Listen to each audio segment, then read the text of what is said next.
warahmatullahi wabarakatuh. 337 Siapa yang kamu cintai? 7. Qing Qing, apakah kamu ada di dalam? Qing Qing, panggil Li Yuyu sambil mengetuk pintu dengan keras. Tidak terdengar pergerakan di kamar mandi sama sekali. Li Yuyu menjadi semakin ketakutan. Suara-suara ketukan pintu menjadi lebih kuat dan suaranya juga memanggil semakin keras, Qing Qing. Kamu jangan melakukan hal-hal bodoh. Qing Qing. Ketukan pintu Li Yuyu membangunkan Ibu Li. Ibu Li juga terkejut dan segera keluar. Saat Ibu Li melihat Li Yuyu, ia bertanya, apa yang terjadi?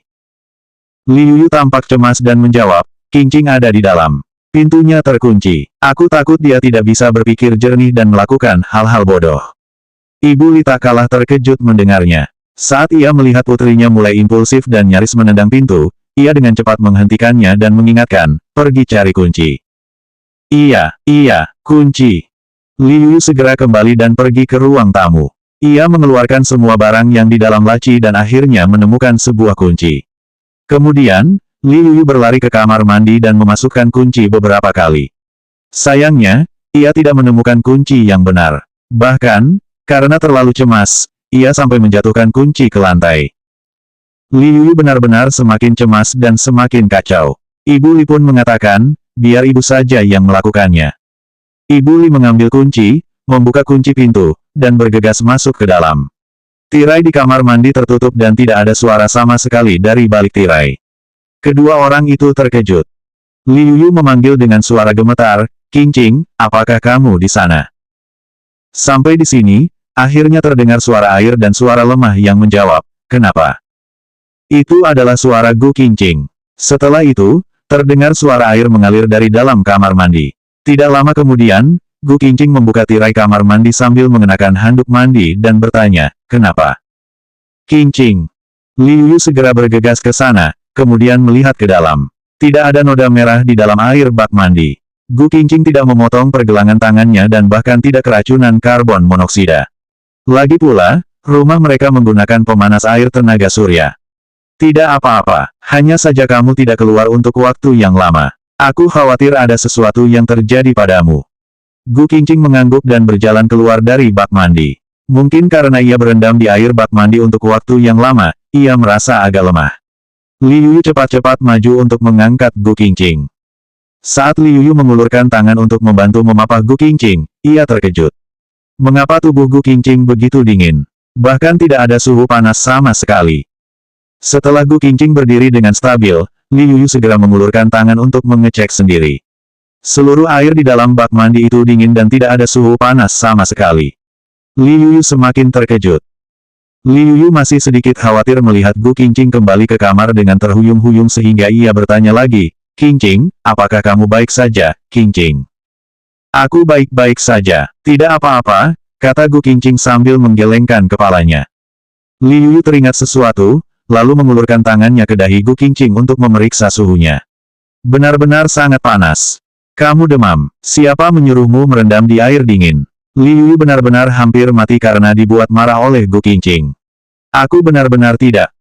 Gu Qing Qing masih belum menyelesaikan kata-katanya, namun kepalanya terasa pusing dan ia hampir jatuh.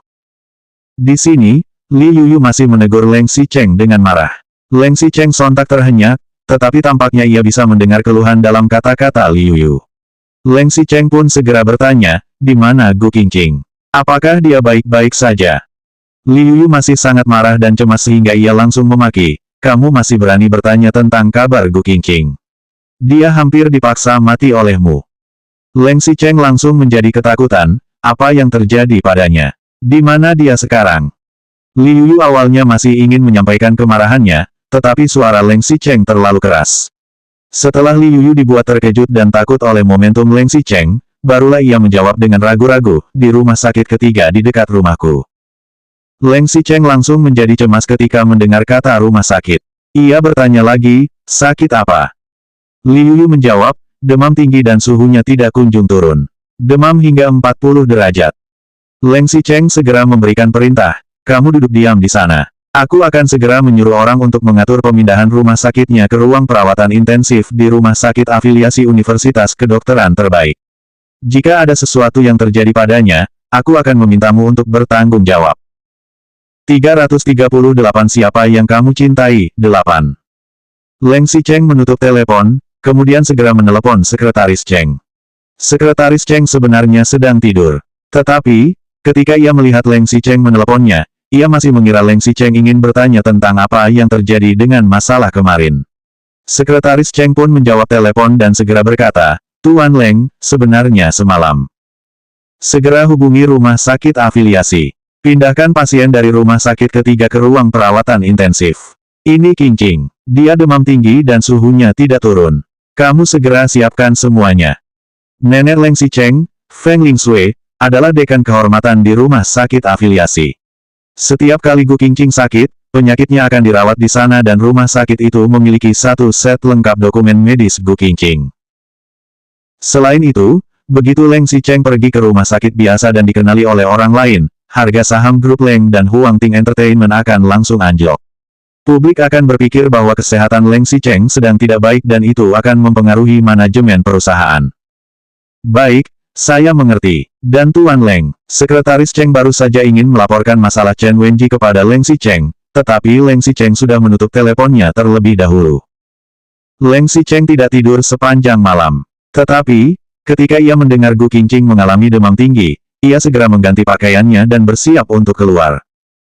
Leng Xicheng mengemudikan mobilnya menuju departemen VIP rumah sakit afiliasi. Kebetulan ambulans yang membawa Gu Qingqing juga tiba di sana. Li Yuyu turun dari mobil dan berkata dengan lantang, "Dokter, hati-hati. Pasiennya masih sedang dalam kondisi tidak sadar." Leng Xicheng segera bergegas ke sana dan menyingkirkan Li Yuyu, kemudian mengikuti dokter yang mendorong troli pasien memasuki pintu. Li Yuyu pun tercengang selama beberapa detik. Ia melihat ekspresi Leng Xicheng tetap tidak berubah. Pria itu hanya mengerutkan kening dengan erat, sedikit menyipitkan matanya, dan juga menutup bibirnya dengan erat. Benar-benar, orang macam apa ini? Jika dia benar-benar mengkhawatirkan Gu Qingqing, mengapa dia membiarkan Gu Qingqing sampai menjadi seperti ini? Apa gunanya kamu berpura-pura sekarang? Li Yuyu memaki dalam hati. Leng Xicheng dan Li Yuyu mengikuti dokter dan perawat yang berlari mendorong tempat tidur pasien ke dalam gedung. Gu Qingqing didorong ke dalam untuk didiagnosa dan mereka berdua dihentikan di luar.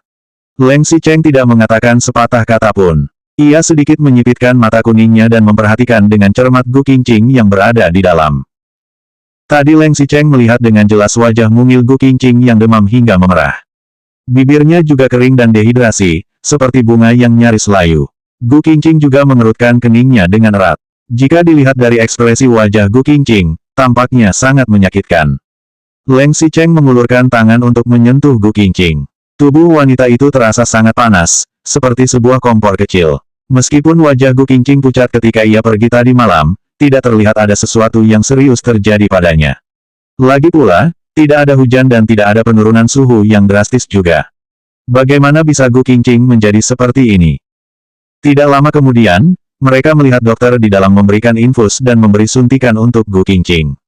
Dokter juga menempel sebuah plester penurun demam. Setelah itu, baru dokter keluar dan berkata, demam tinggi ini mungkin disebabkan oleh kedinginan. Pertama-tama, saya akan memberikan sebuah resep obat. Selama demam turun, kondisinya akan baik-baik saja. Seharusnya tidak ada masalah besar. Begitu dokter mengatakan itu, baru mereka berdua menghela napas lega. Tetapi, ketika melihat Leng Xicheng, Li Yuyu yang baru saja menghela napas lega langsung menjadi sangat marah. Li Yuyu belum pernah bertemu dengan suami yang begitu tidak tahu malu seperti ini. Leng Xicheng sendiri keluar untuk bermain-main dengan wanita lain dan tidak memedulikan istrinya. Ketika istrinya hampir mengalami masalah, baru pria itu berpura-pura menjadi kekasih suci. Kemarin, Li Yuyu benar-benar sangat khawatir jika Gu Qingqing akan bunuh diri. Tetapi, ketika ia masih belum sempat bertanya, Leng Xicheng tiba-tiba menoleh dan menatap Li Yuyu dengan tatapan seakan ingin membunuh orang. Sebenarnya apa yang terjadi? Mengapa dia tiba-tiba menjadi seperti ini? Apa yang terjadi padanya? Bukannya itu juga dipaksa oleh kamu? Balas Li Yuyu yang segera mengambil selangkah ke depan. Leng Xicheng, kamu melakukan begitu banyak hal keterlaluan selama bertahun-tahun. Wanita mana yang bisa menahannya? Hari ini kita beruntung karena Gu Qingqing tidak bunuh diri. Jika suatu hari Gu Qingqing benar-benar tidak bisa berpikir jernih. Ketika mereka sedang berbicara, Gu Qingqing yang berada di dalam ruangan mengerutkan kening dan sedikit membuka matanya. Selanjutnya bab 339 siapa yang kamu cintai, 9.